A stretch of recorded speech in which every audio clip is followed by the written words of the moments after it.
Tere õhtust kõigile!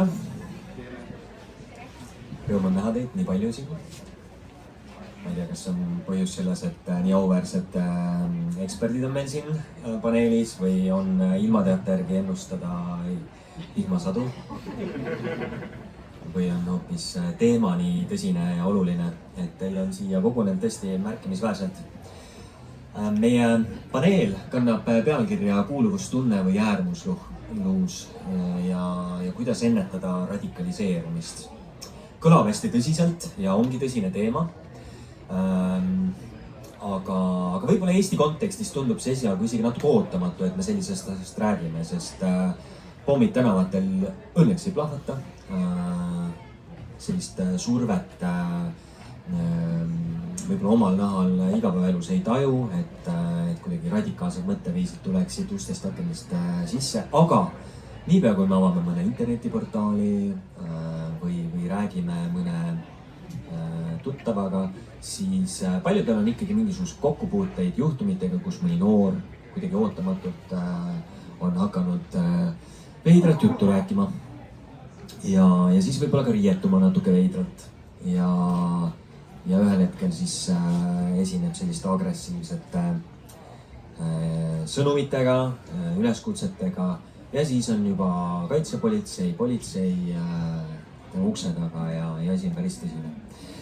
Mis on radikaliseerumine ja mis seda ei ole ja kuidas sellega ikkagi võidelda sellises sotsiaalmeedia maailmas paljuski. Sellest kohe hakkamegi rääkima.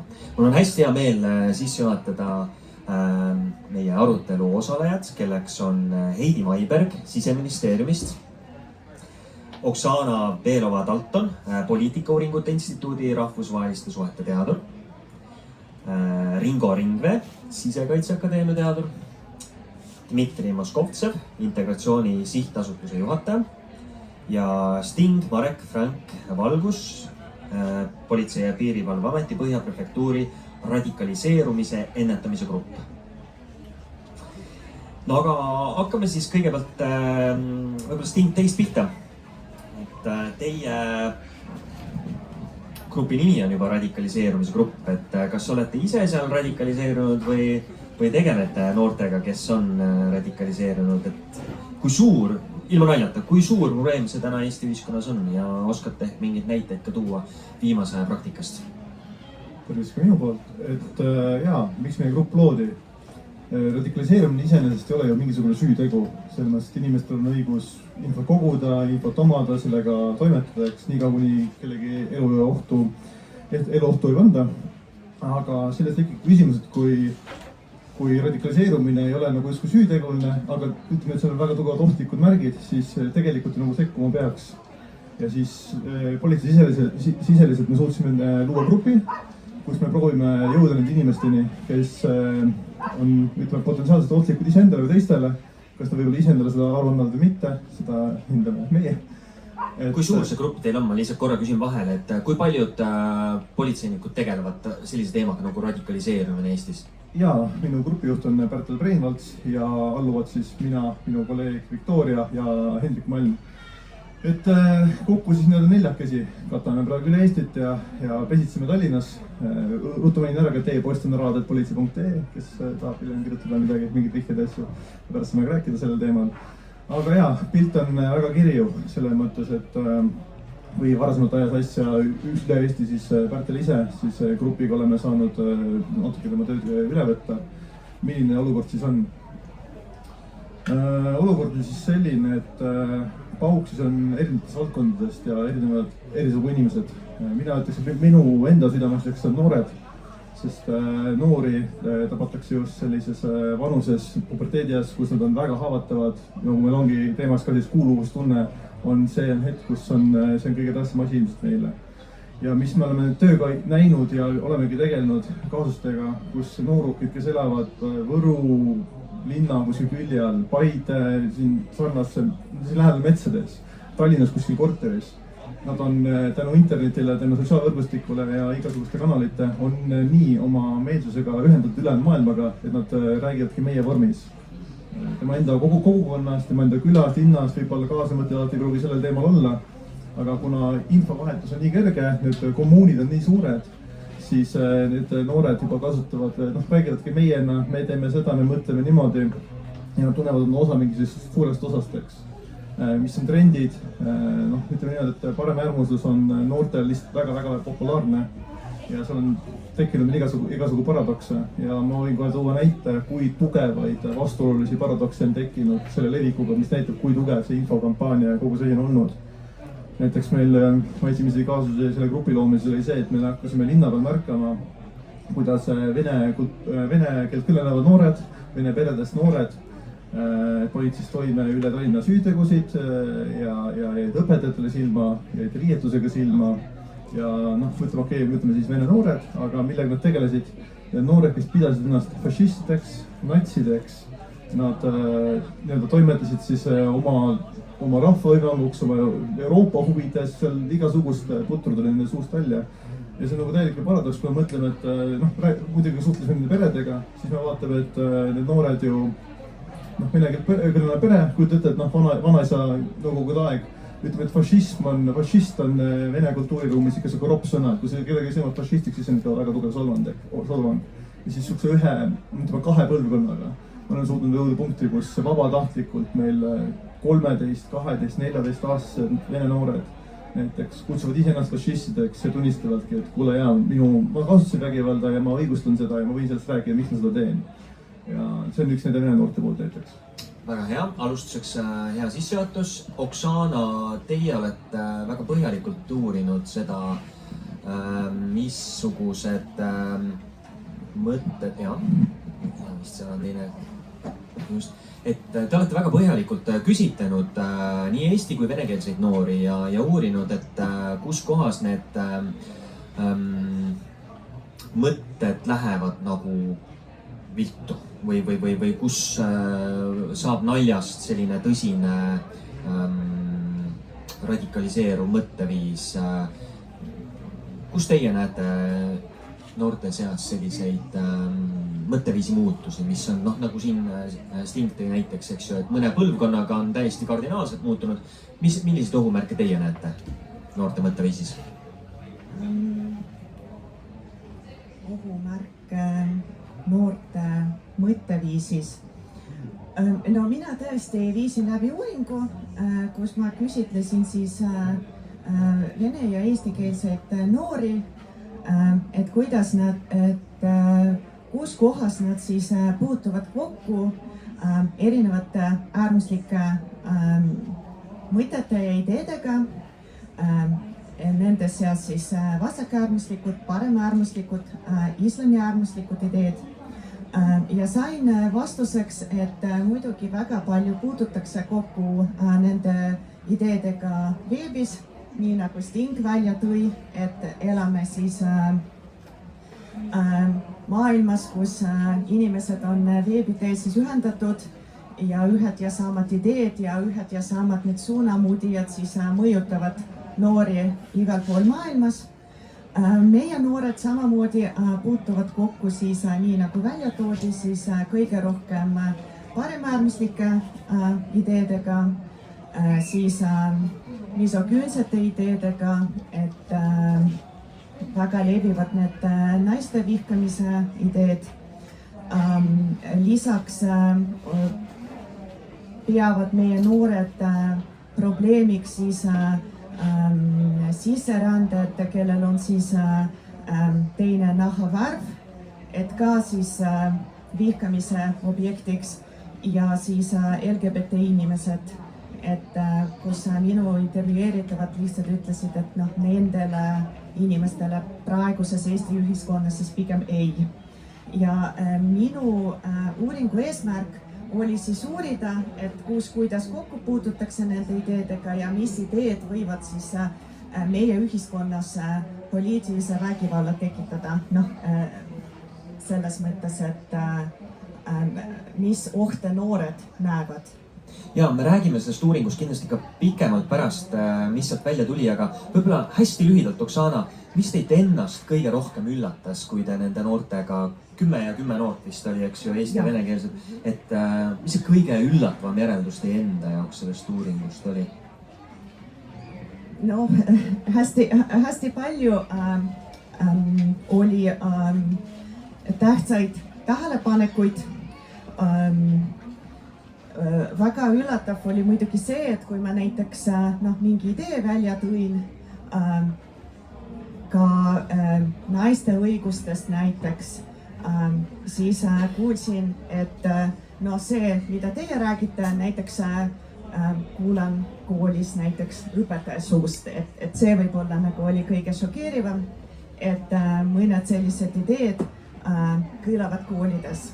Ja mis veel, muidugi kõige olulisem on see, et noored ikkagi märkavad selliseid ilminguid oma klassiruumis. Näiteks näevad, et keegi klassikaaslane on näiteks kusagil ilmselt veebikogukonnas, kus propageeritakse naiste vihkamist ja siis ta ajabki nagu seda juttu ka klassichatis ja klassiruumis ja nad soovivad toetada, soovivad sekkuda, aga ei tea kuidas. Samamoodi näevad nad, et keegi paneb ennast riidesse näiteks natsiunivormi või vormiriietesse, keegi läheb metsa, paneb ennast näiteks nõukogude vormiriietesse.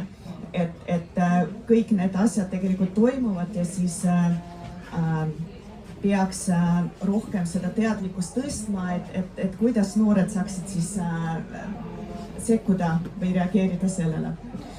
Heidi, kui ma esimest korda selles paneelis kuulsin ja kuulsin, mis selle paneeli pealkiri on, ehk et kuidas ennetada radikaliseerumist, siis ausalt öeldes mulle esimene hetk oli selline ehmatus, et oot-oot-oot, et kus radikaliseerumine siin Eesti ühiskonnas on, et kas me nagu räägime mingi Rootsi probleemist, mingist, et ühesõnaga, et ei ole ju nagu nii hull see asi, eks.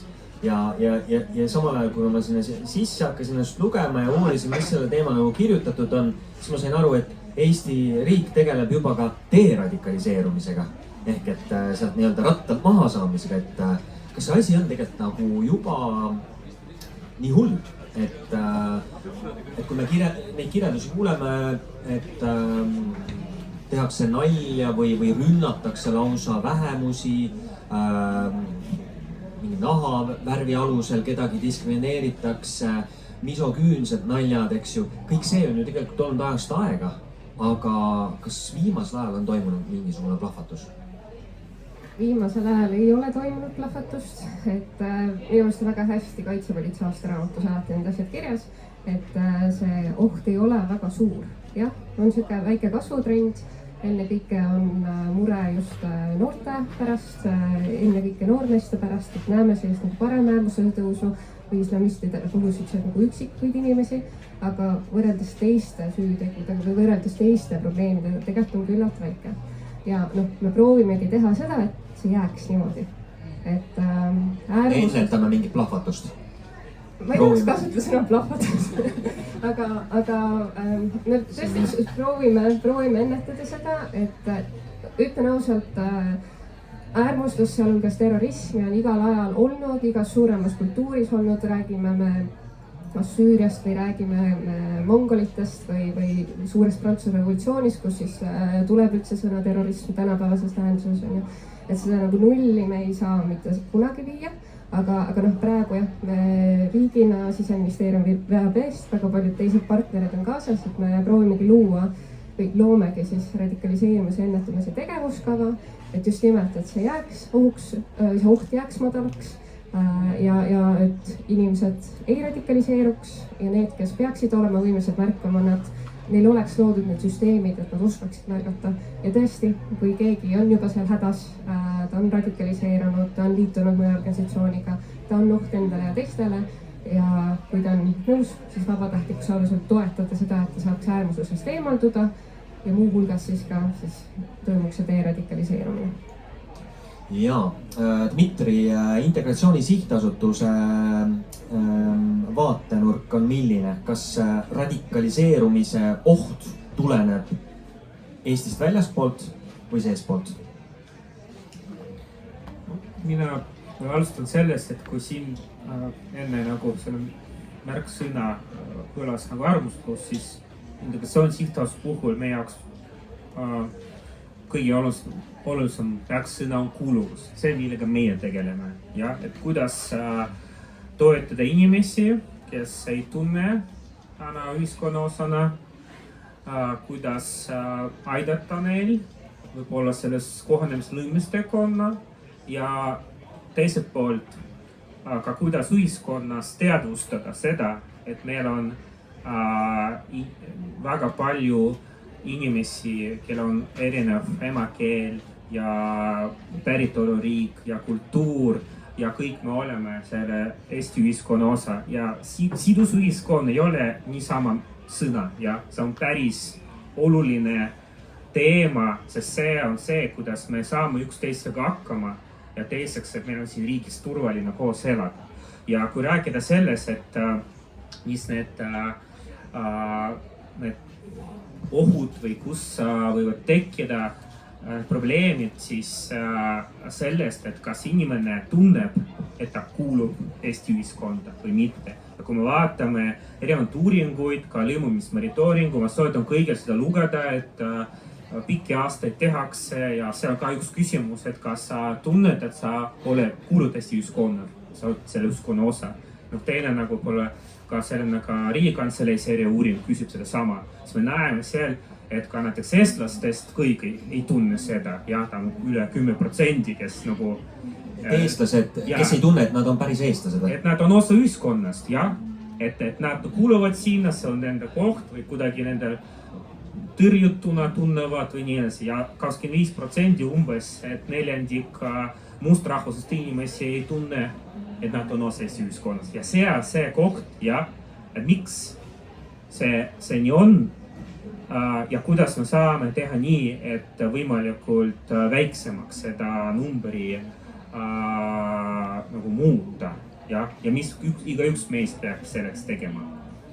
Ja kui ma ei eksi, Oksana, ka teie uuring tõi välja selle, et isegi vene rahvusest noored, kes käivad Eesti koolides, räägivad puhast eesti keelt, nad ikkagi ka aastal 2026 tunnevad, et nad ei ole nagu täieõiguslikud ühiskonnaliikmed. See tuli väga selgelt sealt välja. Jah, paraku meie ühiskonda mõjutabki see okupatsioonitrauma ja see põlvkondade vaheline trauma ja siis see mõjutabki meie siin venekeelsete, eestikeelsete inimeste suhteid ja noored, kes minuga rääkisid, nad olid kõik väga ausad ja mõni ütleski, et meie vihkame neid, nemad vihkavad meid, nii on. Tasakaalus. Ja siis mõni ütleski et ma tulin venekeelne, et tulin Eesti kooli ja esimeses klassis kõik nagu hakkasid ütlema, et miks sa siia üldse tulid, et sa ei kuulu siia. Et see ja aga nii on, aga jah, mõni ka toob välja, et alati jääbki nagu teisejärguliseks eestlaseks, kuigi pürgid nagu olla eestlane, aga siis nagu päris eestlaseks ei saa ja nii edasi. Aga hea on see, et seda kõik teadvustavad ja noored tahavad nagu seda ennetada ja ikkagi, et seda viha ei oleks. Heidi. Lihtsalt korra täiendaksin, et üks on see, et mis emakeelsul Eestis on, aga kui analüüsidagi põhjused, et miks keegi on radikaliseerunud või ennekõike miks keegi on liitunud mõne organisatsiooniga, et siis hiljuti ilmus uuring, selle autor on Katri-Maarja Küllanen, Jyväskylä ülikooli doktorant, kes on siis mitu aastat olnud Soome ja Eesti Active Clubi Telegrami gruppides. Ja siis ka nagu parem äärmusluse kanti liikumine, mis väljapool on see, et noored kutid teevad palju sporti. Ja ei tee alkoholi, ei tee narkot, ei tee suitsu, aga muuhulgas siis teevad ka teatud vägivaldseid asju. Ja siis nende puhul ka, et üks põhjustest, miks nad seal on kuuluvus. Ja näiteks see üheskoos trenni tegemine, üheskoos teatud sümbolitega riiete ostmine, tätoveeringute tegemine, teatud ajalooliste tähendustega, siis statue, kuidas on eesti keeles? Kujud, selliste juures olemine, piltide tegemine, erinevate lippude ja muude asjadega, et see on ka midagi, mis loob rituaale, mis loob identiteeditunnet ja loob seda kuuluvust. Et mul on need chatid, mul on need kohad, kus ma saan olla. et selles mõttes see on läbiv mure nagu nende inimeste puhul, kes on siis sattunud sinna nõiaringi. Paar sinna kulub, sest tõepoolest, et paraku ongi kõik need igasugused äärmuslikud organisatsioonid kuuluvuse magnetid, kus iga keelega inimesed igast rahvusest kuuluvad kokku, paraku siis toetades äärmuslikke ideid. Ja siis kuuluvusest veel, et miks sellist radikaliseerumise ennetamises on oluline, et näiteks Euroopa Liidus radikaliseerumise põhjused ongi halb lõimumine, usaldamatus riigi ja riigimeedia vastu ja siis suhteline ilmajäetus, et inimesed arvavad, et neil peab nagu rohkem olema kui see, mis neil praegu on. Ja siis kõik need äärmuslikud rünnakud ja terroristlikud rünnakud nagu sihtivadki seda, et ühiskonnas puuduks sidusus ja puuduks kuuluvus, et seda ühiskonda nagu destabiliseerida igatepidi. Nii et see kuuluvus on nagu siin võtmesõna igatepidi. Jaa, Ringo, siit on kõlanud, et ilmajäetus, kõrvale heitmine ja tasakaaluks siis selline kuuluvustunne, et ma olen osa mingisugusest grupist, kus mind võetakse täieõigusliku liikmena ja minu sõnal on kaalu ja minuga arvestatakse, et need on nagu kaks asja, mis põhiliselt on kõlama jäänud. Mis veel tegelikult viib ühe noore inimese, kes võib-olla pole, ma ei tea, mustanahalist näinudki oma silmaga seal kuskil võhmas, eks ju, järsku selliseks rassistiks või miks hakatakse vihkama vähemusi või võetakse mingisuguseid ajaloolisi analoogiaid üle, niimoodi, et tegelikult nagu puder ja kapsad, eks ju. Mis see on, mis paneb noori radikaliseeruma? See on alati see hea küsimus, et kui nendele küsimustel oleks lihtsad ja selged vastused, siis oleks kõikide elu palju hõlpsam. Põhjused on väga erinevad, et me ju vaatame siin väga erinevaid noori, eks ole, et siin on käinud läbi venekeelsed noored, siin on käinud läbi eestikeelsed noored. Et tõenäoliselt see üks probleemkoht on see, et mis on ka siit, kui ma eksin juba läbi käinud, ilmajäetus, millest nagu ilmajäetud, tähendab mingisugune puudus on kuskil. Ja seda siis teised inimesed täidavad seda auku. Et me võime rääkida sellest, et noortega ei räägita, eks ole, see on selline noorte puhul tavaline, kes mind kuuleb ja kes mind tõsiselt võtab. Ja need võivad olla äärmuslased, kes seda tõsiselt võtavad. Ja kui me räägime ka sellest samast äärmuslusest, siis nii nagu Sting mainis, vägivaldne äärmused on tegelikult nagu see põhiprobleem. Aga teisest küljest, kui me räägime mingit tüüpi äärmuslustest, ka see miljöö või see keskkond, milles elatakse, loob seda, see mõttemaailm, milles sa oled ja internet, see on nagu see imeline allikas. Et ma ei tea, kui palju sa ise oled, kui sa jälgid mingisuguseid uudiseid ja siis hakatakse sulle seda sama tüüpi uudised tulevad ette. Ma lihtsalt, ma jaoks oli täiesti üllatav, üks tuttav jälgis mingisuguseid maailma lõppu, põhimõtteliselt võiks öelda nagu maailma lõppu uudiseid, kohe saabub lõpp ja kõik on nagu hirmus. Ja tähendab see materjal, mis talle nagu hakkas telefoni tulema, kui ta seda mulle näitas, tunnistan, olin siiralt üllatunud, tähendab, mida kõike on võimalik nagu inimestele pähe määrida või tarbima panna. Ja seesama, et kui me räägime nagu noortest, see on see üks probleem, et sa oled noor, sa oled asjadest huvitatud. See, miks meil on Eesti kontekstis see parem äärmuslus võib-olla nagu kõige silmatorkavam, see on meie kultuuri kontekst. See sobib siia, see on juba nagu olemas. Ma jaoks oli üllatav aastaid tagasi, kui ma nägin R-kioskis kaks imelist ajakirja. Üks on imeline ajalugu ja teine huvitav ajalugu. Ja siis oli üks, ja see ei olnud aprillikuus ilmunud number. Oli äkki mingisugune oktoober või midagi taolist, siis oli üks ajakiri oli ühtemoodi Hitlerist ja teine oli siis Hitlerist teises võtmes. Aga see ei piirdunud sellega, sellepärast, et siin mõned kuud tagasi ma nägin, kuidas 3 erinevat ajakirja, siis 2 regulaarselt ilmuvat ajakirja ja nende üks erinumber oli pühendatud Himmlerile, Hitlerile ja veel mingisugune natsiteema, et kui sa oled nagu noor ajaloohuviline, ainult eesti keelt lugev inimene, siis no mida sa sealt saad, eks ole. Natsid, roomlased, viikingid, noh, see on nagu see, mis sinu selle ajaloohuvi täidavad. Ja kui me vaatame, eks ole, kogu seda paremäärmuslikku nii-öelda nurka, siis need on need teemad, mis sealt läbi käivad. See tähendab seda, et see peab langema viljakale pinnasele, et kuskil on ka lugejad, kes seda asja tahavad lugeda, eks? No see on hea küsimus, ma ei tea, tähendab, kas müüginumbrid oleksid teistsugused sellel ajakirjal, kui seal oleks millestki muust juttu. Aga see on nii-öelda nagu põnev teema, eks ole. See on põnev teema, see on nagu see üks asi, see on visuaalselt huvitav, see on see teine asi ja kolmas moment on täpselt seesama, see sihtrühm, eks ole. Et kui me räägime nendest äärmuslikest rühmadest, nad sihitavad nii-öelda ka teatud rühmasid. Meil ei ole mõtet, eks ole, võib-olla meie kontekstis mingite ideoloogiatega välja tulla, aga kui meil on nagu sellesse sihtrühma kuuluvaid inimesi, siis võib-olla tasub seda propagandat natukene teha. Ja kas nad saavad selle idee endale kodumaalt või nad saavad selle kusagilt välismaalt, siis võiks öelda, et nad saavad selle suuresti internetist. Ma arvan, et ma ei eksi seda, kui ma ütlen. Ja Heidi ja siis Sting. Ja lihtsalt kellele pakub huvi, siis soovitan lugemist, et eelmisel aastal Põhjaprefektuuri töötaja Anna-Lehт Ventman kaitses oma magistritöö sellel teemal, et kus ta analüüsiski, et okei, need Eesti noored, kes on sattunud politseisse ja osalt ka prokuratuuri seoses äärmuslusega, keda ei ole tegelikult väga palju, aastast circa 5-7 on ju viimastel aastatel, et siis just nimelt, et miks, et ta tegi siis intervjuusid inimestega, kes politseist, prokuratuurist ja mujal, et kes on nende kokku puutunud, et siis nende lisaks praegu mainitud põhjustele, et jooksidki välja mustrid, et halb perekondlik olukord, üldiselt katkised pered, kus lahkuminek ei ole nagu kõige kergemini läinud, et pigem on niisugune nagu sõjatanne.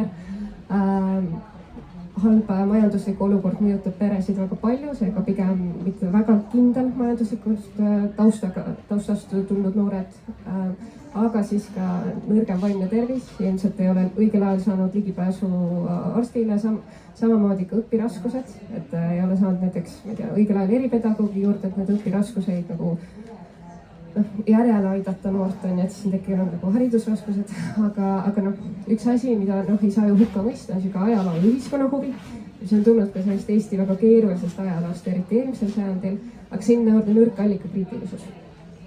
Ja et sa võidki ju lugeda ja vaadatagi neid vahvaid ajakirju, aga sa võib-olla ei adu, et tegelikult see, mis seal kirjas on, et see ei ole nii-öelda päris teadus.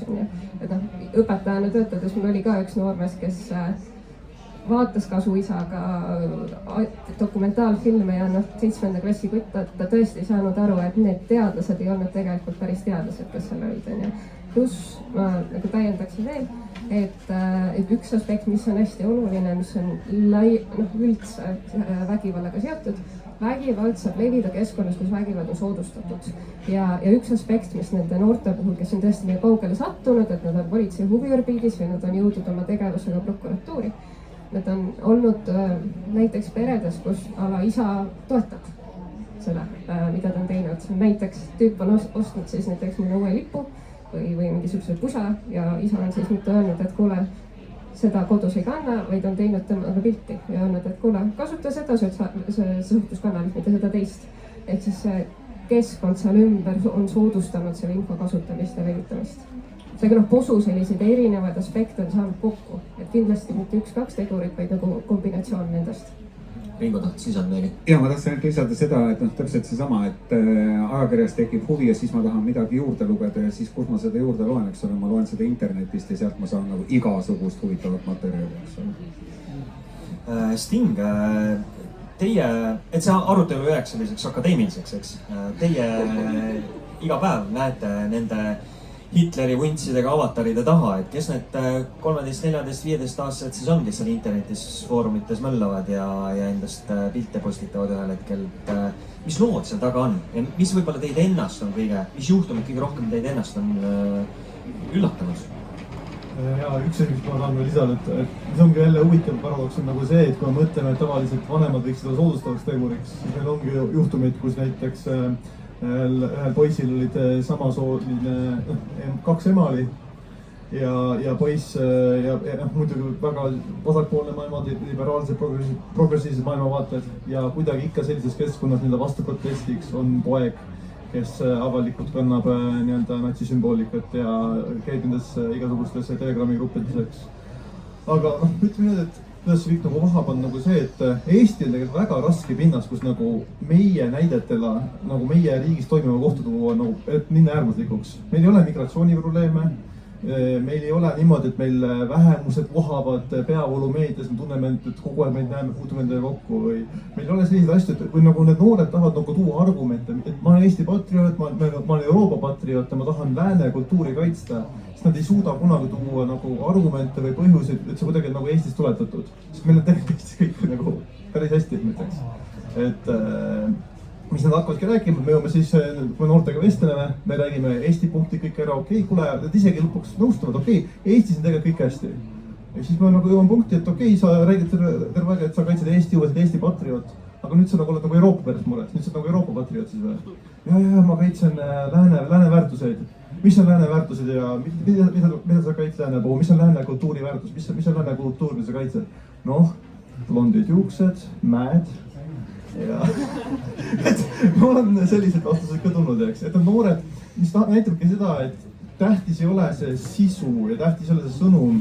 See on hästi palju ka see esteetika, see on hästi palju see, ongi see kuuluvus, et noored võtavad millegi omaks. See ei ole midagi seotud isegi enam võib-olla siis nii-öelda teise maailmasõja natsismi põhimõtetega, neonatsistlike põhimõtetega. Ta on lihtsalt mingisugune, see ongi puhas kuuluvus, lihtsalt nii me oleme jõudnud.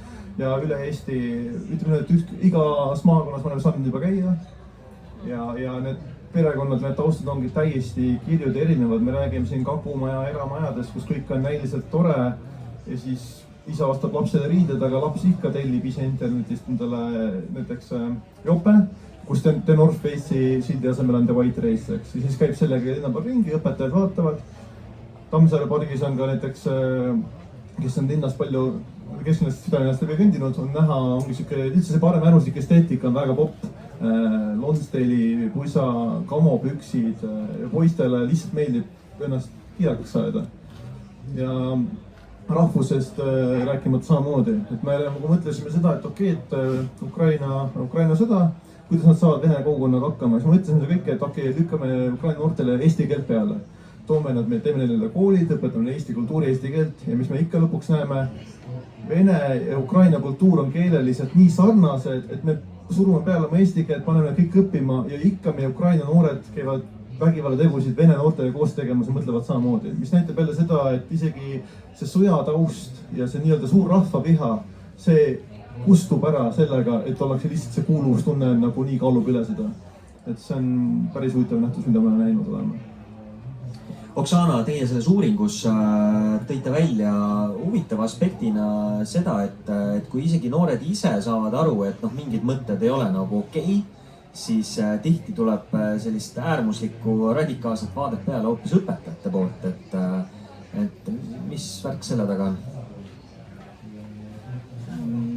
No, see on muidugi väga huvitav küsimus, et noored lihtsalt tõid välja, et ka õpetajad saaksid käia igasugustel koolitustel ja olla alati avatud ja võib-olla ületada oma eelarvamusi, sellepärast et tõesti mõned tõid välja, et ühes tunnis räägitakse näiteks, et oi, Nõukogude Liit oli nii tore, sai nii palju reisida, oli nii palju võimalusi, aga nüüd ei ole võimalusi, siis järgmine tund on selline, kus räägitakse, et tegelikult on eestlased need targad inimesed ja siis Nõukogude Liidus otsustasid kõik eestlased, sellepärast et venelastel ei ole ajusid ja siis nad lihtsalt viinapudeli eest on valmis kõike tegema ja nii edasi. Ja siis ma küsisingi, et kuidas te siis üldiselt siis suhtute sellise olukorras kooli ja haridusesse ja noored ütlesid, et me lihtsalt ootame ära, kuni see mööla on läbi ja siis ootame, et millal hakatakse siis õpetama ka uut materjali. Aga samas ongi see, et ühest küljest need on need gümnaasiumi noored ehk täisealised noored, keda ma intervjueerisin, sellepärast et ikkagi näiteks 13-aastaseid noori intervjueerida on raskem, et selle eetilise komitee luba saada, et siis peaks selleks ka vanemate luba küsima ja nii edasi, nii et ma siis nagu pigem juba lõpuklasside noortega rääkisin ja siis nemad oskavad võib-olla juba reageerida optimaalselt olukorrale, aga näiteks needsamad 13-aastased, kelle kohta räägitakse, et need ongi need, kes kõige rohkem nii eestikeelses kui venekeelses koolis nagu käivad seal svastika ja Hitleri seal Sieg Heiliga, et kuidas nemad siis nendele väljaütlemistele reageerivad, eriti kui see õpetaja poolt nagu tuleb, lihtsalt, et tõesti, et kui luua koolitusi, siis erinevatele ühiskonnagruppidele, noortele, vanematele, õpetajatele, et nendel teemadel rääkida. Ja, Dmitri. No, mis on sageli kõige lihtsam viis tekitada sellest kuuluvustunnet? See on nagu omad ja võõrad, ja meie siin omad, seal kuskil on võõrad, teised ja no vot meie siin ja räägime, seal võõrad kuulavad ja siin sageli ka see hirm, et ta nagu kas ta on nagu teist keelt räägib, ta nagu teistmoodi mõtleb, aga ta nagu mingit ohtu tekitab või nagu ükskõik millele. Ja oleme ausad, et meil Eesti ühiskonnas paljud inimesed ei puutu omavahel kokku. Et paljud uuringud näitavad näiteks Tallinnas, et näiteks erineva emakeelega inimesed on erinevad liikumistrajektoorid. Et kus nad elavad, kuhu nad liiguvad ja sageli ei puutugi näiteks eestlased ja venelased üldse kokku. Lõimumine, ütleme, transpordivaldkonnas ei kajastu. Võiks mõelda selle peale, et mingid transpordis ka, siin kunagi tegime rongis, Narva-Tallinn rongis ka tegime erinevaid tegevusi, inimesi kaasasime. Aga siin on see oluline aspekt, et kuidas tekitada neid kontakte inimeste vahel ja juba haridussüsteemis, et erineva rahvusega inimesed puutuvad kogu, midagi teevad koos ja kui sul on sõber ja kel on teine emakeel või ka tuli pärit kuskilt kaugest riigist, et te koos midagi teete ja see on nagu, võib-olla palju keerulisem endale selgitada, miks nagu siis ma pean nagu minu sõbra või tuttava vastu kuidagi võistelda. Et need nagu kohad, kuidas tekitada neid kontakte, kuidas inimesi kokku viia ja täiskasvanud inimesi, et see on hästi oluline. Ja praegu me rääkisime noortest, aga täiskasvanud inimeste puhul on sama teema. Et inimesed samamoodi oma hirmudes, samamoodi kiiresti võib tekkida tunne, et see on nagu see teine nagu, et vastandumine. Et mul oli siin väga huvitav kogemus mõned nädalad tagasi. Et kui meil siin Eestis selline üldine toetus Ukrainale ja Ukraina sõjapõgenikele üsna kõrge. Et natuke see nagu võib-olla väheneb, uuringud näitavad, aga ta on kõrge. Me igati toetame Ukraina sõjapõgenikke, võtame vastu, siis mina käisin puhkusel Poolas. Ja ma seal suhtlesin Ukraina sõjapõgenikega ja kuna seal ka ajaloo teemad Poola-Ukraina vastu, pluss hiljuti olid poliitilised konfliktid, siis mis koha peal Ukraina sõjapõgenikud rääkinud, et nad tunnevad päris nagu ohustuna ennast. Ja mulle isegi öeldi, mina räägin vene keelt ja minu emakeel, mulle öeldi, et ärme liiga kõvasti vene keelest räägi, sest äkki me arvatakse, me oleme Ukrainast. Ja siis nagu ongi seal, ma tea, pannakse autosid põlema või saab mingi kaklus olla kuskil õhtul tänaval. Et siis sa tunned, et tegelikult, et sellest, et meil on erinevate rühmade meil teatud polariseerimine olemas ja erinevad arvamus, selle sammuni, et siin võib olla päris nagu meil keeruline ühiskonnas ja see ei ole nii kaugel, see iga hetk võib tekkida ja sellepärast see hoida ühiskonda koos ja püüda ehk leida neid kohti, rääkida, see on hästi oluline. No sellega on meil ju siin tegeletud aastakümneid, eks ju, lõimumisprotsess kestab, meil on koolide eestikeelsele koolile üleminek, eks ju, on üks osa ilmselt sellest, eks ju, et kuidas teile tundub, et kuidas need lõimumisprotsessid meil selles mõttes on läinud, et kas need vastuolud rahvusgruppide vahel on väiksemad, kui need olid, ma ei tea, 10 aastat tagasi? No lõimumine on protsess ja ta protsess selle tõttu, et meil iga päev tulevad ka uued inimesed siia elama, töötama, õppima ja nende puhul see protsess algab. Kui me räägime üldiselt, jah, meil on palju väljakutseid, palju probleeme. Ukraina sõda ka tekitas või võimendas teatud konflikte siin. See viimane Ranna-Rootsi reklaam on hea näide, et kuidas väga kiiresti polariseerus see arutelu. Kes on poolt, kes on vastu, kes poliitiliseks läks ja et kes on siin nagu putinistid ja nii edasi. See näitab on, aga meie suur võit Eesti ühiskonnas. Et meil ei olnud tõsiseid vägivaldseid konflikte ja ka eriti viimased 10 aastat ja et me suudame hoida seda, et me tunneme ennast turvaliselt siin ühiskonnas. Ja see on minu meelest eesmärk number 1, et kõik siin, kes elavad, tunnevad ennast hästi.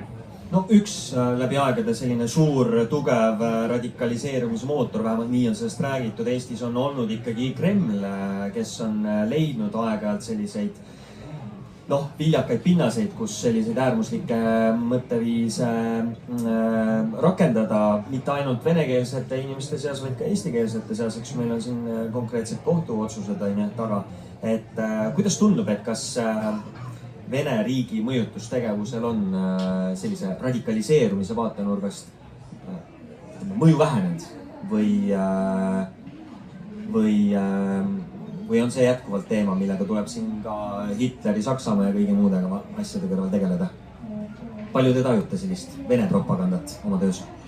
No ma ütleski seda, et väga tugevalt need Telegrami kanalid on ikkagi ühesõnaga väga suurte protsentuaalselt väga palju noorte, nii Eesti kui Vene rahvast noorte telefonides on Telegram ja seal on igasuguseid nii-öelda siis gruppe, eks.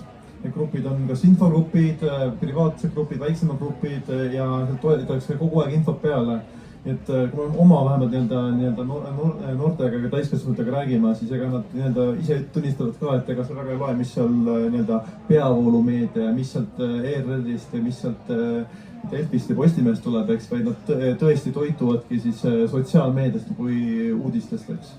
Ja sealt me jõuamegi kohtadesse, et kui me küsime, kus sa oled jõudnud selleni, et Venemaa peaks liikuma fašismi suunas või üldse, et kus need vandenõuteooriad levivad, siis need liiguvadki hästi nii-öelda sellistest varikohtadest, eks vandenõudest me ei saa rääkida kui faktidest ja avalikust ruumist, need ei ole faktid.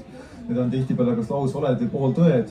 Pooltõed ongi ju seetõttu hästi keerulised, sest kui mingi osa on tõsi, siis väga tugevalt sellele surutakse peale ja meie need isikud, kellega me tegeleme, kui nad toovadki meile näiteid, siis väga palju nendel mingit väga sugust, kas konteksti jääb puudu, mingit ajaloolist komponenti.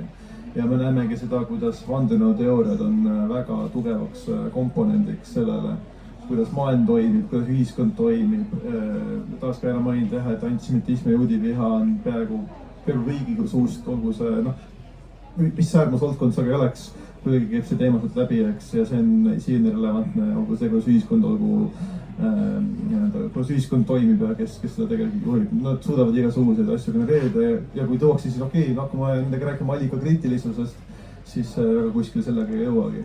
Ja ma tahakski mainida ka seda, et korraks enne mainiti ka seda, et kuidas nende noortega suhelda, et kallid pealtkuulajad ka, et hästi palju on see, et kui noortel on noortel on mingisugused nii-öelda tunnevad, et keegi hakkab radikaliseeruma või mingisugused äärmuslikud käitumisviisid toimuvad, siis suunatakse noored tihti ka psühholoogide juurde või hakatakse, ütleme, lapsevanem võtab ise nad ette ja hakkab nendega muidugi väga õige, hakkab nendega räägima empaatiast, kuidas inimestega vestelda, mis on hea, mis on halb.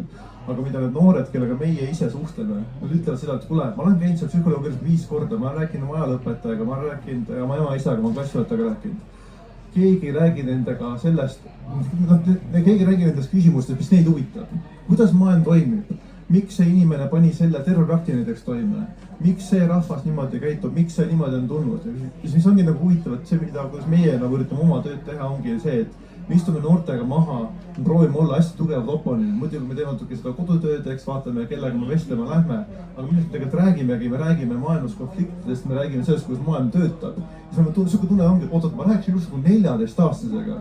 Tema räägib mulle sellest, kuidas immigratsioon Belgias mõjutab Eesti tulevikku ja siis me peame sellega natuke arutama. Siis me lõpuks jõuame muidugi juudi küsimus ja siis me räägime natukene sellest, eks me räägime nagu noortega maailma asjadest ja ma tahan jõuda on see, et me ei tohiks alahinnata noori.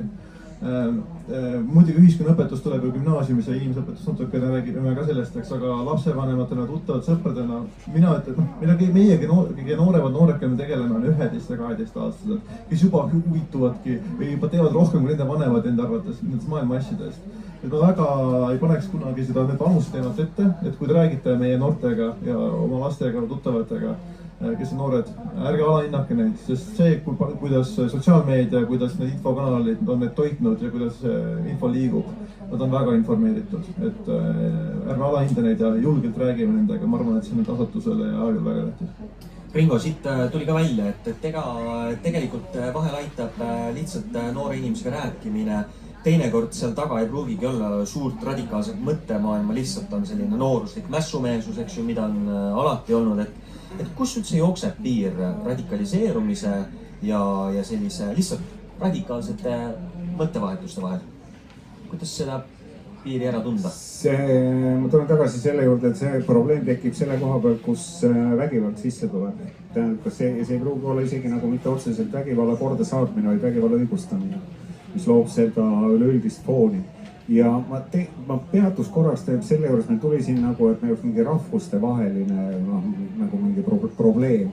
Aga need ideoloogiad on, ma julgen küll öelda, nagu valdavalt rahvuste ülesed. Et nii nagu Sting toob vene rahvusest fašiste, eks ole, kes imetlevad Hitlerit. No ma usun, et me leiame igasugustest nurkadest nagu tähendab seda tüüpi. Ja see on see probleemkoht, et me võib olla inimene rasketes sotsiaalmajanduslikes tingimustes. Ta võib olla pärit lõhkisest perekonnast. Aga kui ta komistab selles samas internetiavarustes, kui ta, ma ei tea, sõidab bussiga kooli või koolist koju või kuhu iganes, eks ole, ja ta on oma telefonis ja sealt avastab mingisuguse sellise ideoloogia, kus tuleb see vägivalla komponent sisse. See on see problemaatiline koht. Et siin ei mängi rolli ei sugu, ei vanus, kuigi tähendab radikaalide seas on alati nagu mehi millegipärast rohkem kui naisi, aga mitte tingimata, või tähendab jah, nii see on. Sugu, vanus, rahvus, tähendab, see on kõik nii-öelda see järgnev. Aga see ideoloogia on see kõige problemaatilisem, sellepärast, et lihtsalt kui me mõtleme nagu selle peale, kui palju on pärit nii-öelda lagunenud perekondadest lapsi, eks ole, üksikvanematega lapsi, nendest kõikidest ei saa äärmuslasi, nendest kõikidest ei saa vägivalla nii-öelda teostajaid või sellele kaasakiitjaid. Aga see on see mingi koht, et sind tabab see info hulk sellel hetkel, kui sa oled nagu haavatav, eks ole, kui see sind kuidagi puudutab. Need võivad olla täiesti hullumeelsed vandenõuteooriad, millega minnakse kaasa, mida tarbitakse ja mida rohkem sa seda tarbid, seda huvitavam see on. Ja siin me jõuame selle problemaatilise koha juurde Eesti kontekstis. Me räägime, et me peaks olema nagu kõik informatsioon kättesaadav, vaba, eks ole, keegi ei tohiks sellesse kuidagi sekkuda, siis me oleme kohe politseiriigis ja nii edasi, aga teatud materjalid ei ole tervislikud. Ma julgen nagu lihtsalt öelda, nad ei ole tervislikud. Nii nagu lapsporno vaatamine ei ole tervislik, nii ei ole ka tervislik hommikust õhtuni vaadata seda, kuidas kellelgi päid otsast ära lõigatakse. See lihtsalt ei ole. See lihtsalt nagu, see mõjub meile siia. Ma võin teile seda pead äralõikamise koha peal, ma võin teile seda öelda, lapspornot ei ole jälginud. Aga ma mäletan seda, see oli äkki see digitaalteenuse akt või Euroopa Liidus arutlusel ja seal tekkis ka see küsimus, et kas tuleks midagi nagu piirata või ei tuleks piirata. Inimesed tahavad ju saada informatsiooni, meil on vaba informatsiooni levik, kõik peaks olema kättesaadav. Aga kas peaks? Ja siis me jõudsime selle problemaatilise koha juurde, mille ma tooks nagu hea meelega siin sisse.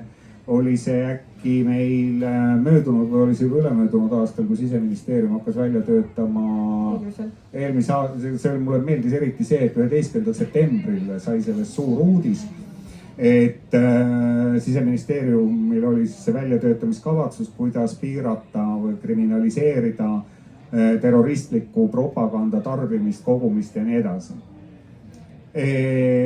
See plaan lasti nagu auklikuks ennem seda, kui selle üleüldse arutelu algas. Sellepärast, et seal tulid isikuvabadused, meil on õigus tarbida igasugust informatsiooni, aga igasuguse informatsiooni tarbimine ei mõju tingimata hästi. Sellepärast, et kui te olete hommikust õhtuni vaadanud mingisugust nii-öelda reaalelus aset leidnud vägivalda, tihtipeale väga hästi toodetud vägivalda, siis maailm pärast seda lihtsalt on natukene teistsugune. See võib olla heas mõttes teistsugune, et sa saad aru, et seda ma kunagi enam näha ei taha ja see on midagi sellist, mille eest tuleb teisi inimesi hoiatada, aga teisest küljest sa võid täpselt samamoodi sattuda sellest sõltuvusse nagu igasugusest sotsiaalmeediast. Lihtsalt nagu lappad oma TikTok ja sealt tuleb nagu kogu aeg sihukest huvitavat materjali, et mõte läheb nagu selle peale kogu aeg. Et need on nagu need kohad, et see ei ole mitte ainult see sotsiaalne, vaid see on see ideoloogiline problemaatika, kus tuleb sisse, see on nii nagu teatri puhul öeldakse, eks ole, et kui laval on püss, siis tõenäoliselt etenduse lõpuks käib pauk. Kui on sul ideoloogia, kus öeldakse, et teatud olukorras on vägivald õigustatud, siis alati see inimene, kes elab sellises huvitavas maailmas, leiab, et nüüd see ongi, tähendab see koht, kui ma peaks midagi tegema hakkama. Ja sellel ei pruugi olla mitte mingisugust reaalset sidet nii-öelda reaalmaailmaga. Ja kuidas inimesed tänapäeval meediat tarbivad, see on see teine asi. Me tihtipeale ei jõuta edasi uudise pealkirjast, eks ole. Et ma olen kuulnud lugu sellest, minu käest on küsitud, miks Tallinna kohal lendavad Ukraina droonid. Tahtsin teada, kus kohast inimene seda lugenud on või kus kohast ta info tuleb. Selle peale vastati, et see tuleb, ma lugesin uudistest. Mõtlesin, tähendab, et aga näita mulle neid uudiseid. Ja siis sai need uudised läbi käidud. No see oli too hetk, kui hoiatatakse, et Raplamaale tuleb droon, eks ole, järelikult Raplamaa kohal lendavad droonid. Ja kui on veel kirjas see, et on suunaga Tallinna peale, siis on ilmselge, et nad juba Tallinna kohal lendavad. Et need järeldused, mis nagu tehakse, sellel ei pruugi olla tegelikkusega mitte mingit pistmist. See on nii-öelda see mõttemaailmas aset leidev imeline kombinatsioon. Et me elame nagu mingis mõttes nagu erinevates maailmates, aga kui sa võtad endale oma või kui sa leiad endale selle radikaalse maailmavaate, siis selle sees on väga lihtne opereerida. Sellepärast, et seesama, sa leiad endale kaasamõtlejaid, kui mitte kõrvalt tänavalt, siis kuskilt maailmast ikka veel. Ja seal tuleb sisse meil see vägivalla komponent, eks ole, et see muudab inimese mingis mõttes tuimemaks. Ma ei eksi siis ju selle sama, kes meil on kohtu all tänase päevani, see Andrei Joonok, eks ole, mis algas vägivaldse lapspornoga, lõppes islamistliku vägivalla propagandaga, no ja siis tema mõttemaailm oli see, et ta läheb seda kuskile teostama, eks ole. Kogu ballett. Sting, et kas tavaliselt sellised radikaliseerumisega flirtivad noored leiavad need mõttekaaslased pigem siit samast Eestist, Võhma poiss, Vändra poisi, või pigem see on ikkagi juba globaalne teema, et pigem need mõttekaaslased asuvad füüsiliselt kusagil kaugemal? Praktikas mõlemat, et selle mõttes, et kui me räägime, et meil on, nendest koha pealt saame ette tuua, et kui Active Clubid pigem ju ei võta alla 18-aastaseid, siis juba on tekkinud sellised youth clubid, et okei, teeme eelkooli ka muidugi, teeme 14-18, 14-17 siis. Ehk sa saad hakata patriotismi ja Eesti mäletusmärkidega ja kõikide muu toreda nii-öelda siis sellise maailmaga juba noorusest pihta. No, nimetavad Eesti patriootideks, aga millegipärast nende enda logode sümboolikas on juba väga tugevad neonatsistlikud sümbolideks. Siis muidugi nendele kohta küsida, siis nad räägivad ka, et ei, mina tõlgendan valesti, ma saan sellest aru, okei, selge. Et kindlasti, ma räägin, Youth Clubid on päris asi, just hiljuti rääkisime ühe Pärnu nii-öelda Pärnu maakonna esindaja noorega, kes siis enda peale võtnud, tema teeb oma maakonnas siis trenni ja käis, pani kleepse linna peale ja et noh, ütleme, et siiamaani koristame. Aga mis puudutab jah seda globaalsust, see on, nii ongi, et Türi linna lähedal oli üks noor, tugevalt oli kiusatud, flirtis kooli mõrvaga, inimeste tapmisega, oli ka saatnud videosid inimestele, kuidas ta oli vist mingi linnukingi püüdnud ja selle siis surnuks trampinud. Ja mis noh, tegelikult aga oligi, et algus kõik nagu temaga seal flirtisigi tulistamisest, tapmisest, aga kui ta see linnuvideo saatis, siis väga paljud, kes ma eeldan, et noored, kes temaga seal teisel pool, ainult üks noor, kellega rääkis oli kanadasteks, kes temaga rääkisid, ütles, oot, sa tapad linde või? See on küll ebanormaalne. Me võime rääkida siin inimeste tapmist, aga lindu ära küll niimoodi tapa, eks. Et siis nagu nägid, kuidas nagu siuke lapse, nagu siuke nagu võib-olla tema ei tajunudki ära, noh, tema oli juba selles meeleolus, okei, me räägime tapmisest, te kõik olete selles sees, ta näitas mingisuguse video, kus selle vägivallaakti, ja siis võib-olla teised noored, kes ise võib-olla ka tahtsid kulus, tundes oli siukses õhinas, oli põnev teema, natuke räägime eksootiline, natuke tõmbasid tagasi, ise oli ka siis, et oot, ma olen selle poisiga nagu mingi pool aastat rääkinud, aga Kanadast pärit, me oleme unistunud kooli tulistamisest ja nüüd see mingi kardad linnu videot või. Et sellist näited on nagu palju ja muidugi, kui meil on noored, ma ei tea, Saaremaal olnud või Tartumaal, siis ei ole ka mingi küsimus on see, et nad saavad kuskil linnas kokku ja kes siis ongi, kes teevad mingi boksitrenni, kes lihtsalt käivad, teevad vägivallaakti linna peal, kes käivad lihtsalt pargi peal istumas, arutavad maailma asju.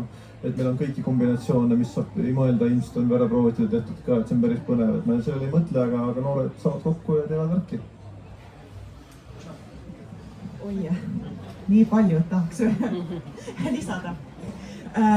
Ja et ikkagi no, see, et sa puutud kokku mingisuguse ideoloogiaga, et see ei tähenda, et sa hakkad niimoodi ka nagu pärast vägivalda toime panema. Et need viimased teooriad räägivadki, no kas või see, millest Ringo sina ka räägid nagu hästi palju see Kruglanski, see 3N, et needs, narratives, networks, et siis inimesel on vajadused, nii nagu meie rääkisime, tähtsuse järele, tahetakse tähelepanu, tahetakse kuuluvust, tahetakse elu eesmärki või seiklust, nii palju tegureid võib olla, siis need võivad teha inimest siis haavatavaks nende ideoloogiate või äärmuslike seisukohtade vastuvõtmiseks ja siis on oluline ikkagi, et tekiks ka mingi grupp või nagu kaaslased, et kus neid ideoloogiaid siis kinnitatakse ja koos nagu räägitakse ja arutatakse ja kus see moraalne ka muundus toimub, et vägivalda peetakse võimalikuks ja siis õigustatakse, aga samas tõesti on väga-väga vähe inimesi, kes nende vägivallategudeni jõuavad. Ja väga-väga palju inimesi, kes paraku meie tänapäevases maailmas nagu neid äärmuslikke hoiakuid omavad. Ehk et selles mõttes me võime öelda, et need noorherrad valdavalt, kes ennast riietavad seal nagu aasta oleks 1944 ja kutsuvad üles vägivalla kuritegudele ja õigustavad neid, siis 9 juhul 10 nad tegelikult tänavale ei läheks ja kellelegi kallale ei läheks. Et selles võime kindlad olla. Mis maailmakirjanduses läbi on käinud McCooli üks selline autor, et tema ütles, et isegi, et 99% ei jõua vägivalla toimuma. See on selline hooplemine lihtsalt internetis. Võiks ju nagu öelda, kas on appikarja hooplemine, see on mingi väljendusviis, eks, et väga paljud jõua vägivallani, aga me tihtipeale tabame neid kas planeerimisest või flirtimisest või sellega jagamisest. Ja väga paljusid ka arreteeritakse näiteks mingisuguse propaganda eest või siis mingisuguste ideede levitamise eest või siis nende lõhkeainete siis kokkupanemise eest ja nii edasi, et ka seda varjatud tööd on ka palju, et mida me ei näe, et kui palju neid rünnakuid tegelikult ka nurjatakse. Aga äärmusus ise, et mis asi on üldse äärmusus, on siis, kui mingi sisegrupp siis oma identiteeti konstrueerib või kujundab mingisuguse teise grupi vastu. Ja kogu aeg nagu võtab ette mingisuguseid tegevusi, et nad ei pea olema alati mingid rünnakud või terroriaktid, aga see, et vihatakse internetis, ähvardatakse, doksitakse, kiusatakse, et see on ka ju nagu selline tegevus, millega siis nii Stingi grupp kui ka meie veebipolitseinikud kogu aeg ju kokku puutuvad ja mille vastu seisavad. No, ja tahaks nagu viimane see hetk, et miks need siis, kui ikkagi osaletakse mingis äärmuslikus nagu Active Clubis ja siis noored tahavad olla sellised tugevad ja sportlikud ja ilusate lihastega, tegelikult see ideoloogia on see, et valmistutakse ette sõjaks. Et valmistatakse ette sõdureid, et selles aegade lõpu selles rasside vahelises sõjas nagu osaleda. Et see idee seal ei ole lihtsalt olla sportlik ja terve ja tugev, aga olla see sõdur, et radikaliseerunud isik, see on sõduri mentaalsusega isik. Aga see on väga huvitav küsimus, sest üks selline uus trend, mis viimastel aastatel ikkagi on Eestis ka kanda kinnitanud, on selline misogüünne selline teema, eks ju, et valmistutakse sõjaks, aga vastane on valdavalt naine. Et kust sellised asjad ikkagi sisse on imbunud siia Eesti ühiskonda? Ja miks need on leidnud sellise kandepinna? No viimastel aastatel selles paremäärmususes on levinud selline akseleratsionismi idee, et nähakse maailma tegelikult suure katastroofina ja kaosena. Ja kogu aeg räägitakse, et see lääne tsivilisatsioon, vaata, see on lagunemas. Ja siis kõik need immigrandid ja need feministid, nad kõik lagundavad ju seda tsivilisatsiooni. Nii et me peame seda tsivilisatsiooni lõpetama igasuguste vägivaldsete rünnakute, terrorirünnakute kaudu, et siis tekitada kaos ühiskonnas, et kaoks sidusus, et kaoks igasugune riigi ja asutuste nagu tegevus ja kontroll ja siis selles totaalses kaoses algab see sõda, milles siis meie ehk see õige pool võidame ja siis tuleb nagu see uus maailm. Ja see uus maailm siis sõltub ideoloogiast, et kas see siis valge rassi maailm või siis kui see on mingi islami äärmusus, siis tuleb nagu õigesti uskuvate inimeste siis maailm. Kui on vasakäärmusus, siis tuleb selline klassivaba, siis igasugune võrdne sotsialistlik ühiskond ja nii edasi, et kõik need armustused tahavadki nagu seda väga suurt kaost ja sõda. Et selles mõttes siis misogüünia siis samamoodi, et mis asja siis need, et lääne ühiskond annab naistele nii palju õigusi, et siis nad ei tahagi enam sünnitada, ei taha mehele nagu seal süüa teha ja nii edasi, ei taha alluda. No see on ju siis suur probleem. Et aga toome siis siia üks sõna kultuuririikkus, ja see on kultuuririikkuse ala.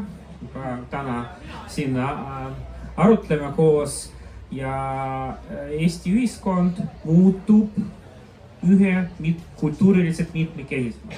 Igast, et juba meil Eestis elab üle 200 erineva rahvuse esindajad ja et siin iga maailma nurgas ja tulevad inimesed tahavad siin elada ja need pilt ühiskonnas muutub ja ta muutub väga palju nagu haridussüsteemis, töökohal, võib-olla avalikus ruumis ja see ongi, et see on ka nagu, kui me võtame arvesse, mis siin arutati ja siin viimane tund aega ja need erinevad ideoloogiad ja erinevad teooriad ja kõik muu, et valmistavad inimesi selleks nagu rünnakuks, siis eriti oluline, et kuidas me Eesti ühiskonnas ikkagi teadvustame, mõtestame seda, mida tähendab päriselt, et see muutub mitmekesisemaks, jah? Et milleks peab olema valmis haridussüsteem, kuidas peavad olema koolitatud õpetajad ja sotsiaaltöötajad, et sellised nagu mikrokonfliktid ja suured konfliktid seal klassides nagu ei tekiks ja kuidas kohalik omavalitsus peab olema, mis infot peavad uussisserändajad saama, et see on väga oluline küsimus, et kõik see, sest mida edasi ja meil on vaja uusi inimesi Eestisse, see on nagu fakt, jah. See tähendab, et me peame oskama ennetama neid probleeme ja ise olema igal tasandil valmis selleks, et me räägime, arutame ja märkame ka. Ringo. Ja ma tuleks selle sinu misogöönia küsimuse juurde ja sellega me jõuame, see kõlab võib-olla natukene, võib-olla veidikene imelikult, aga no tähendab, seal taustal on täpselt samasugune ilmajäetus. Ehk teisisõnu on noored mehed, kes ei saa kontakti mingitel põhjustel oma vastassoo esindajaga ehk siis tüdrukutega või naistega. Miks nad seda ei saa? Põhjuseid ilmselt väga erinevaid. Üks põhjus ilmselt ka see, kui me tuleme tagasi sotsiaalmeedia juurde, kui palju üldse nagu reaalset kontakti inimeste vahel on.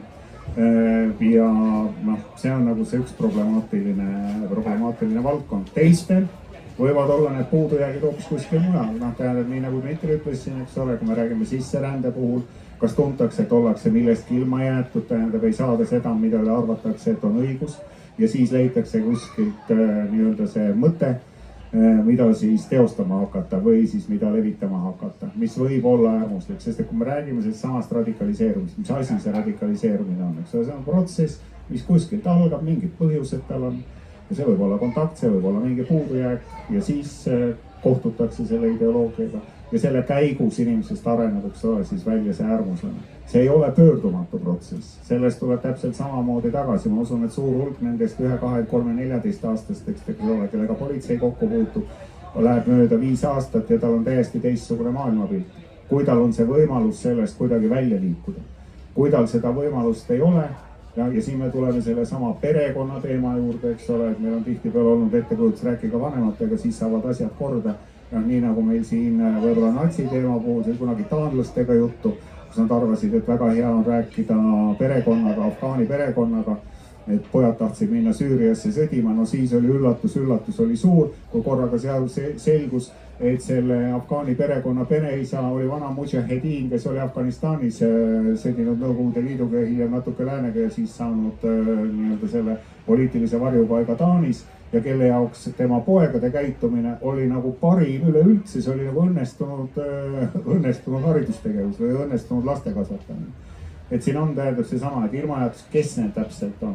Et see sama, et kui me räägime ka siin sellest samast sisserände kontekstist ja võib-olla nagu ohtude mitmekesistumisest, siis see ongi nagu ka suuresti sellest, et meil on uued inimesed, keda sihistavad uued rühmad oma huvidest lähtuvalt.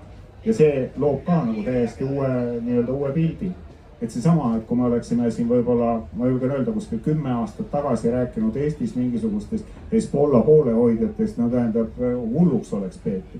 No tähendab, mis need Liibanoni terroristliku organisatsiooni poolehoidjad siin teevad, aga me räägime õpirändest, eks ole, me räägime inimestest, kes on siia tulnud, kes kannavad seda ideoloogia kaasas, nad tulevad sellega siia ja siis tuleb nad mingil hetkel siit ära saata, sellepärast et nad muutuvad ohtlikuks mitte ainult Eesti ühiskonnale, aga tegelikult sellele samale kogukonnale, mille sees nad toimetavad, kus nad seda äärmuslikku ideoloogiat levitavad. Et see pilt on nagu selles suhtes, ma ütleksin, nagu väga mitmekesine ja väga palju neid väljakutseid seal on, et me ei räägi ainult ühte tüüpi, me ei räägi ainult ühtedest probleemidest, aga see pilt on nagu selles suhtes kirju. Aga võib-olla tulebki keerata korra pilt hoopis teistpidi, et iseenesest on ju ülimalt loomulik, et demokraatlikus riigis on arvamuste paljusus, inimesed saavad mõelda ka äärmuslikke mõtteid, maailm muutub, inimesed liiguvad, see seltskond, kellega me koos siin kas või arvamusfestivalil oleme, muutub järjest kirjumaks, eks ju, see kõik on nagu normaalse elu osa, eks. Ja ka see, et noored protestivad ja väljendavad selliseid sõnavõtte on ka nagu justkui nagu normaalne, eks ju, bioloogiliselt põhjendatud, eks. Et äkki see kõik ongi okei ja me muretseme liialt üle või tegelikult on kuskil see, on niisugune hea sõna nagu ühiskondlik vastupanuvõime või? Et ühel hetkel, et kas me nagu ühiskonnana saame hakkama mingite probleemidega või on kuskil ikkagi nagu sellised teemad ka, kus me peaksime ikkagi väga hoolikalt ühiskonnana nagu mõtlema, et kuidas me selle konkreetse rühma või teemaga tegeleme. Et kas te näete mingit sellist väga konkreetset fookust, kuhu peaks nagu näpu peale panema? Pigem nagu sihuke laiem fookus, mis puudutab ka teisi gruppe, on siis vägivald pole okei. Ükskõik missugune vägivald, on see kodus, on see koolis, kus mujal.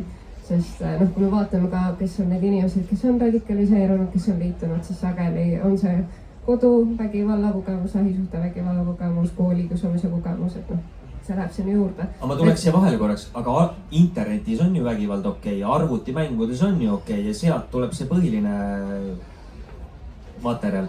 No siin jällegi allikakriitilisus on ju, et üks asi on mäng, teine asi on see, mis see päriselt on. Ja küsimus, mis on eakohane, mis on okei, mis ei ole. Et mina ei ole lastepsühholoog, ma ei oska selliseid asju nagu täpselt kommenteerida, igapäevasti ja mingi ka videomänge. Aga enne kõik jällegi lihtsalt see põhimõte, et vägivald saab toimuda keskkonnas, kus on tolereeritud ükskõik mis liiki vägivald. Et kui me sellele paneme bloki peale, ütleme, see ei ole okei. Me seda ei tolereeri, siin niimoodi ei käituta, siin selliseid asju ei jagata, et see on juba tegelikult päris suur kaitse väga paljude probleemide, muuhulgas ka radikaliseerimise ennetamiseks. Ehk et me peame seda sama tööd tegema, mida Sting ja tema 3 kolleegi teevad, sekkuma, kui midagi märkame ja ka rääkima nende noortega. Vajadusel tundide kaupa, eks ju. See on huvitav paradoks tekkinud, kus on tekkinud siuke vägivaldne nihilism, kus me oleme vägivalla justkui nagu teinud eksootiliseks ja väga, meil on palju kaasuseid olnud, mitmed kaasuseid olnud Eesti peale, kus noored panevad vägivalla akte toime lihtsalt sellepärast, et vägivalda praktiseerida, nautida, proovida ja lihtsalt hävituslike põhjuste tõttu.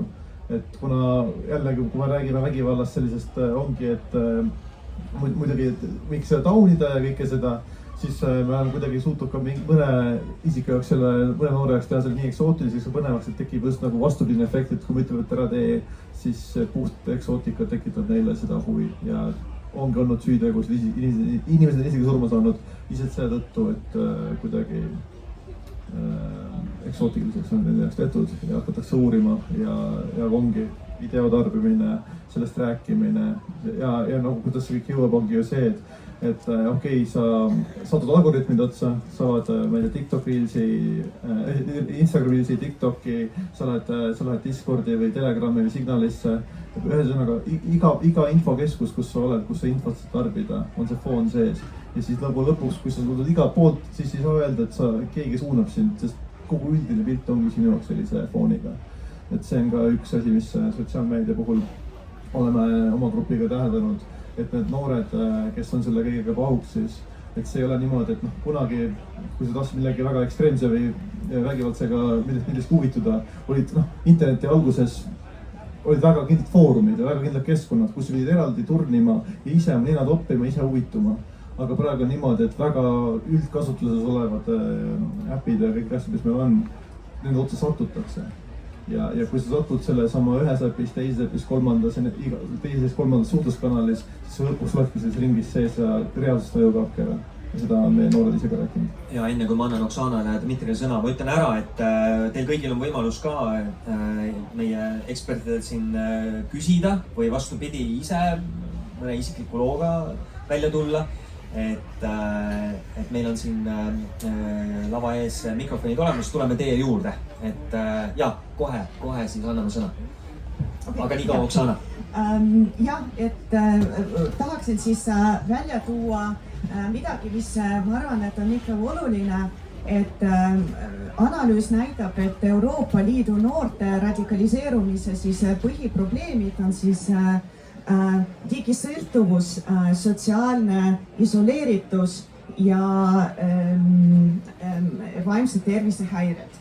Et ühest küljest see, mida me ideoloogiliselt saame rääkida, aga teisest küljest, et mida me ühiskonnana saame teha, kui me näeme, keegi noor on sotsiaalselt isoleeritud, et see on nagu tegelikult suur tegur. Kui tekib see digisõltuvus, et sellega ka tegeletakse ja üritatakse sinna ka noori kaasata, et kuidas sellest digisõltuvusest üle saada. Aga vaimse tervise probleemid, et ka täna ERR-is oli artikkel, et kuidas ikkagi noori sellesse aidata rohkem, et neil oleks ligipääs vaimse tervise siis ekspertidele. Vot. Dmitri ja siis küsimus. Siin me rääkisime sellest, et ka näiteks kuidas ennetada seda, et Eesti uued elanikud ei jaaks nagu kuidagi oma mulli, ei oleks nii-öelda sotsiaalselt isoleeritud. Et siin hästi oluline, et kui inimene Eestisse saabub, siis teema seal kohanemislõimistega kohe algab. Et meie omalt poolt pakume talle kohandusprogrammi ja erinevaid teenuseid Migratsiooni Sihtasutuse poolt ja ka kõik muud kohalik omavalitsus. Aga hästi oluline on kohalik kogukond. See tänav, see piirkond, kohalikud võib-olla inimesed saavad kokku, midagi toimub, avalikud üritused, et need kohad, kus ta saab, inimesed saavad teistega kohtuda turvalises keskkonnas, tutvuda, suhelda ja kui inimene saab, me ei saa kontrollida sotsiaalmeediat, me ei saa nagu seda piirata lõpuni ja me teame, et ka sotsiaalmeedias ka seal teadlikult levitatakse propagandat ja kui näha nagu arutelusid, ma ei tea, need samas venekeelses sotsiaalgruppides, siis kui palju see reaalselt inimesi on, seda keegi ei tea. Aga see, et sul on nagu koha peal side kohalike inimestega või kui sul on kuskil koht, kus sa saad tulla ja suhelda, aga ta ei ole selline nagu retsiseeritud koht, kus nagu oma ideoloogia põhiselt, aga ikkagi, mis puudutab seda kohalikku elu või mingid huviringid või muud asjad, et see on nagu hästi oluline, aga siin ongi, et meie kõige suur võimalus ja ka vastutus, et me koha peal oma kogukonnas, igas linnas me loome selliseid võimalusi, kus ükskõik kes, kas ta on uus sisserändaja, kas ta on noor, kes ei saa oma, ma ei tea, klassikaaslastega kuidagi suhelda, et ta leiab neid kohti ja leiab sealt kaudu ka oma kuuluvustunne. Ja sellega kindlasti tuleb olla ka ettevaatlik, et siin on viimasel ajal ka olnud selliseid olukordi, kus natuke teistmoodi välja nägev inimene on saanud ootamatult palju tähelepanu, eks ole, sest pilk oli natuke hajevil, eks, kuskil Nõmme turul, aga... Ja ma tahtsin lihtsalt lisada seda, et ja see ei puuduta mitte ainult sisserändajaid ja uussisserändajaid, et me räägime täpselt samamoodi nendest erinevatest tegevustest ja rahast, mis on suunatud näiteks erinevateks noortetegevusteks või noortetöödeks. Et kui sul on seal mingisugune noortekeskus, aga me teeme kärpe, arvame, et see puudutab nagu väheseid inimesi ja siis korraga selles piirkonnas enam noortel ei ole midagi teha, siis nad leiavad selle tegevuse kusagil mujal. Et see on nagu alati see, et kus ei ole meid, seal on keegi teine pakkumas seda huvitavat tegevust. Täielik déjà vu. Eelmine arutelu, mis mul just lõppes siin 1,5 tundi tagasi, lõppes sama järeldusega, et rohkem Islandi ees kui jalgpalliväljakuid. Ja siis on asi. Aga küsimus oli sealt. Tervist, mina olen Rene Alusten ja sõduraskuste kursusülemäe täiskasvanute koolitaja tase 7. Ma tahan teile öelda kõik vastused ette, mida te siin arutasite. Kui kohelda ühte inimest hõredavalt kui õhk, siis varem ta hiljem teeb midagi radikaalset, et teda märgatakse. Aitäh. Õige ja lööv. Mõte, väga hea. Kas on veel mõtteid, mida tahaks jagada? Võib-olla küsida, mõne isikliku loo rääkida? Või siis vastu vaielda. Või vastu vaielda. Ka väga oodatud alati. Nii ja, üks küsimus on.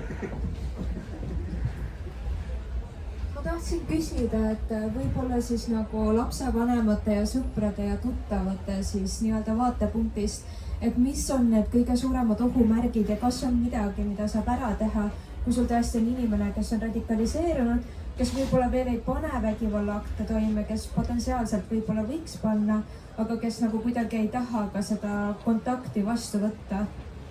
Kas sa nägid mu märkmeid sealt tagant? Mul oli just plaanis see küsida. Äkki sa tuled istud seal minu asemel? Väga hea küsimus. Sellega ma tahtsingi lõpetada. ennast arutama. Äkki Sting? noh, üks asi on juba see, et täpselt, et lapsevanemad peavad ka ennast kaasajastama.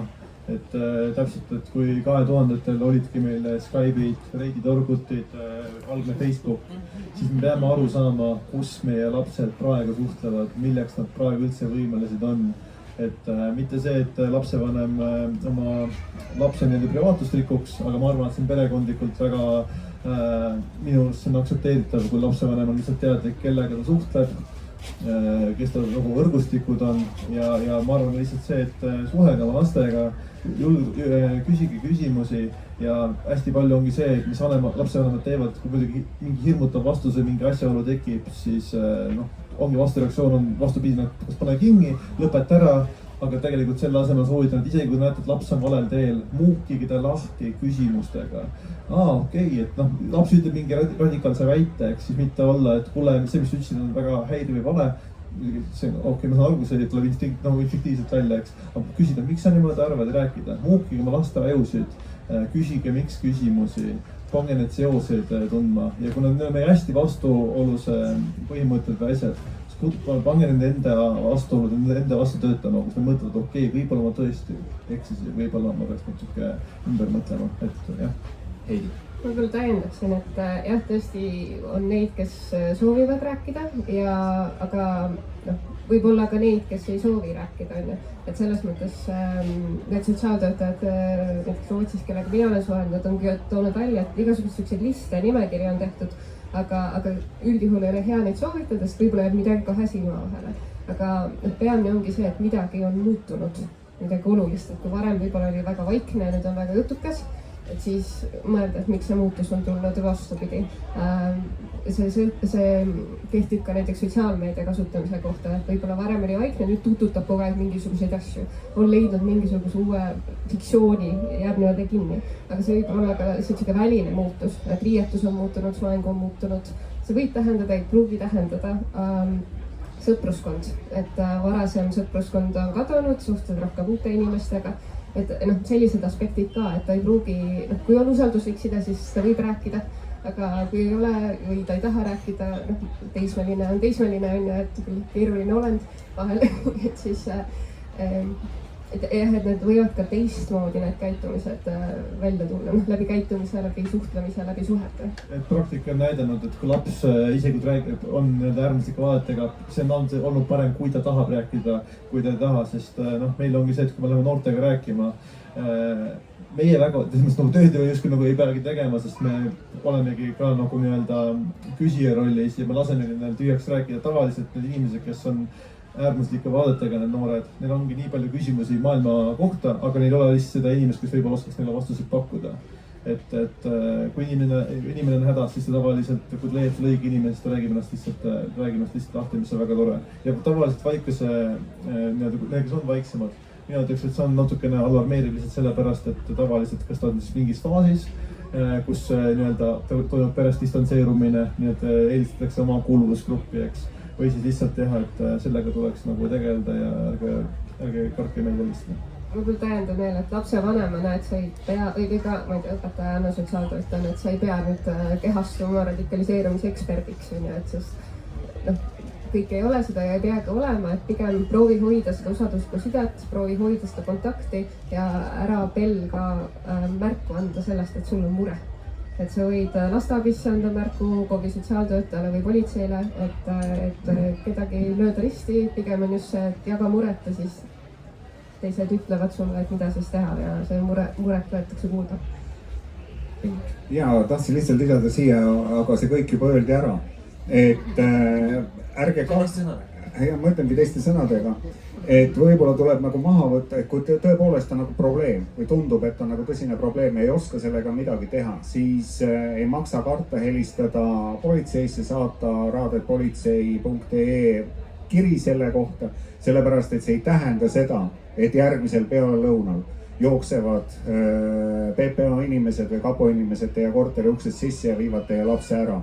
Et see on nagu ilmselgelt üle pingutatud, et noh, et tihtipeale see ettekujutus on, et kui ma politseis helistan, siis juhtuvad hirmsad asjad. No ei pruugi juhtuda, selle noorega võib-olla piisabki täiesti reaalselt, et temaga kõneletakse üks kord ja tee läheb teistsuguseks. Et see on ka nagu selline koht, mida meil tasub nagu silmas või meeles pidada teinekord. ja Oksana?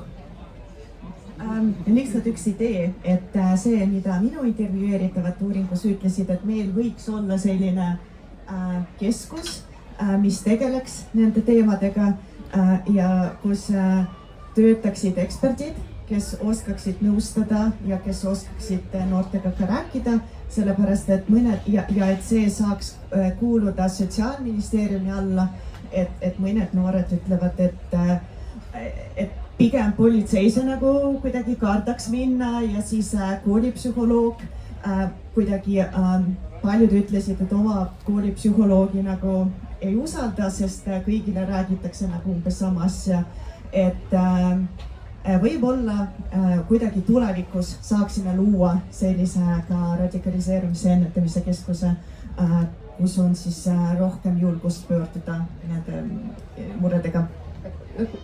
igati saan aru, lihtsalt lasteabile saab näiteks chatida ka, et kui ei taha helistada, ei taha rääkida, et saab kirjutada. Ja ma saan aru, et paljud head mõtted Heidi ja tema kolleegide peades ja laudadel juba on ka formuleerumas läbi selle deradikaliseerumise radikaliseerumise ennetamise tegevus ka. Just. Muidu ma tahtsin küsida, kas üks võimalik plaan, ma saan aru, et seal on veel kõik lahtine, rahastus tuleb mõne aasta pärast alles sinna taha, eks ju. Seni kaua loodame, et pendel liiga teise äärmusse ei lähe. Aga kas üks variant võib olla see, et me keelustame interneti ära teatud vanuses, sest on ju läbi käinud siin, et paljuski on probleem ikkagi nendes sotsiaalmeediakanalites. Sotsiaalmeedia teadlased on öelnud, et see ei ole väga mõistlik mõte, et mina ei ole selle valdkonna spetsialist, mida selle valdkonna spetsialistid on öelnud, et tõsi, me peaksime oskama targemini kasutada, me peaksime suutma seda oma pidurdusmehhanisme paremini tööle panna ja targalt neid asju kasutada, aga kui midagi keelustada määra, siis sinna tuleb kohe uus asi peale, et selline keeldude maailm väga ei mängi välja.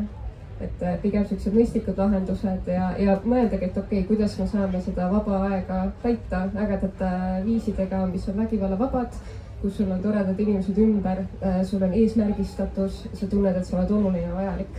Et kõik need asjad, mis seda toetavad, on väga suure ennetava mõjuga. Ja nii nagu Heidi ütles, on kaasaegses mõttes terrorism toimunud alates Prantsuse revolutsioonist. Siis sotsiaalmeediat veel ei olnud, nii et praegu me rääkisime palju sellest konkreetsest inimesest, või noorest, aga siin on hästi oluline, mida see noor kuulab ja mida vanemad räägivad, kuidas nad räägivad, mida ta koolis kuulab, mida meedias ka räägitakse ja ma arvan, see üldine ühiskonna see taust ja selline arutelu ja väärtusruum peab olema rohkem, mitte omad ja võõrad. Et me kogu aeg otsime see vastandamist, eriti siin, kui midagi juhtub maailmas ja nagu sõjad, need rünnakud või valimist on meil ees ka. See on ka üks väga huvitav koht, mis tekitab polariseerimist.